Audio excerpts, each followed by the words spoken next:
Derrière ces épais nuages au petit jour se cache l'une des figures les plus mystiques du monde, le Christ Rédempteur. La statue de 38 mètres de hauteur attire chaque année près d'1 million de visiteurs qui se pressent à ses pieds. Avec une même obsession, poser avec le Christ les bras en croix. Certains s'improvisent même photographes pour les autres touristes. On est comme une communauté. Si elle veut faire une photo de lui, elle ne peut pas. Alors je le fais. Si pour certains, poser devant la sculpture de pierre de 1200 tonnes est une attraction, pour d'autres, la visite est un moment unique de prière et de recueillement. Il y a une atmosphère particulière. On est près du ciel et à la fois on est au sommet d'une très belle montagne avec les arbres, la forêt. C'est merveilleux.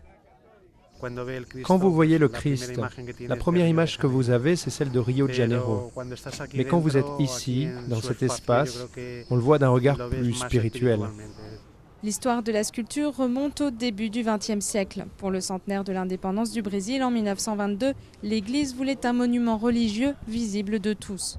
L'ingénieur brésilien Heitor da Silva Costa a travaillé avec le sculpteur français Paul Landowski, qui a réalisé la tête et les mains dans son atelier à Paris. L'inauguration aura finalement lieu 10 ans plus tard, le 12 octobre 1931, après de nombreuses discussions sur l'image que le Christ devait incarner. Le premier Cristo Redentor était un Christ avec la croix et une planète Terre. Mais ici, pour le peuple de Rio de Janeiro, très joueur et plaisantin, il représentait le Christ du football. Ils avaient pris la planète pour un ballon de foot. Et l'Église a dit non, on va faire un autre projet et on arrive à la construction du Christ avec les bras ouverts qui rappellent la croix. Jésus est mort sur la croix, mais il est ressuscité. L'image du Rédemptor, c'est l'image de la résurrection. Perché sur le mont Corcovado à 710 mètres d'altitude, le Christ Rédempteur, une des 7 merveilles du monde, s'apprête à célébrer ses 80 ans devant des milliers de fidèles attendus à bras ouverts.